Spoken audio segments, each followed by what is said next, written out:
नमस्कार दोस्तों, आज हम बात करने वाले हैं 25 अप्रैल 2026 के भारतीय सराफा बाजार की ताजा स्थिति के बारे में। अगर आप सोना या चांदी खरीदने की सोच रहे हैं, निवेश करना चाहते हैं या बाजार को समझना चाहते हैं, तो यह जानकारी आपके लिए बहुत महत्वपूर्ण होने वाली है।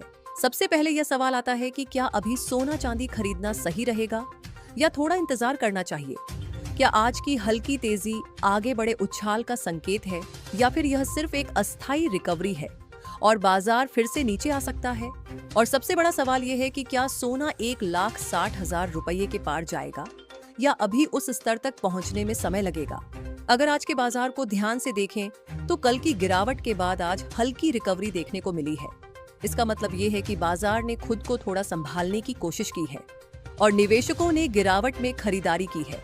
इस स्थिति को आम भाषा में गिरावट में खरीदारी कहा जाता है।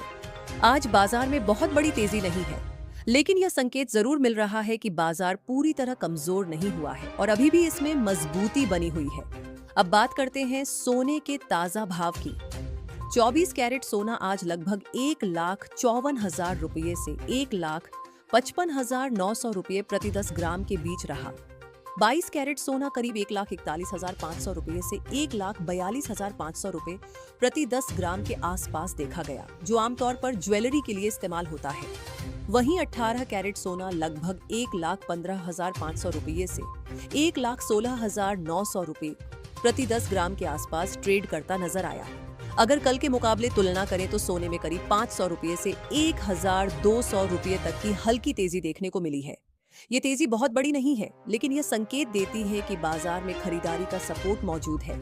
अब अगर चांदी की बात करें तो चांदी में भी आज थोड़ी रिकवरी देखने को मिली है।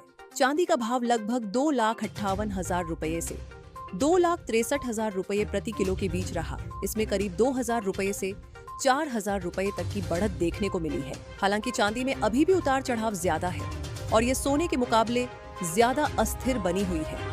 अब एक बहुत जरूरी बात समझना जरूरी है कि जो रेट हमने बताए हैं वे केवल सराफा बाजार के बेस रेट हैं। इन कीमतों में न तो 3% जीएसटी शामिल है और न ही मेकिंग चार्ज शामिल है।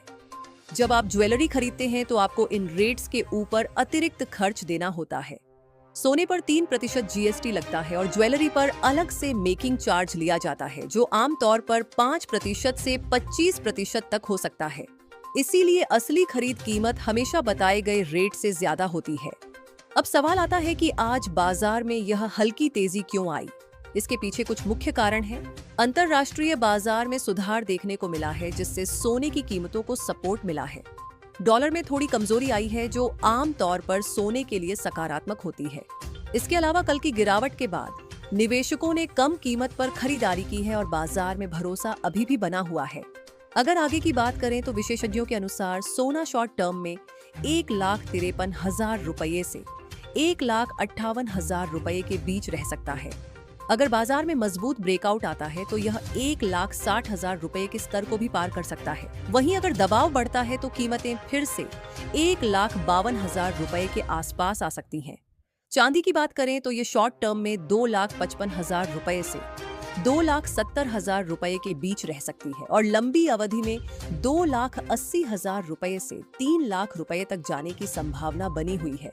हालांकि इसमें उतार चढ़ाव ज्यादा रहेगा। अगर आप निवेशक हैं तो सबसे जरूरी है सही रणनीति अपनाना। एक बार में पूरा पैसा निवेश करने से बचें और धीरे धीरे निवेश करें। गिरावट आने पर खरीदारी करना ज्यादा समझदारी भरा कदम होता है। सोने को हमेशा लंबी अवधि के निवेश के रूप में देखें, क्योंकि यह तेजी से मुनाफा देने वाला साधन नहीं है, बल्कि यह सुरक्षित निवेश माना जाता है। अगर आप ज्वेलरी खरीदने जा रहे हैं तो कुछ बातों का ध्यान जरूर रखें। हमेशा BIS हॉलमार्क चेक करें ताकि आपको शुद्ध सोना मिले।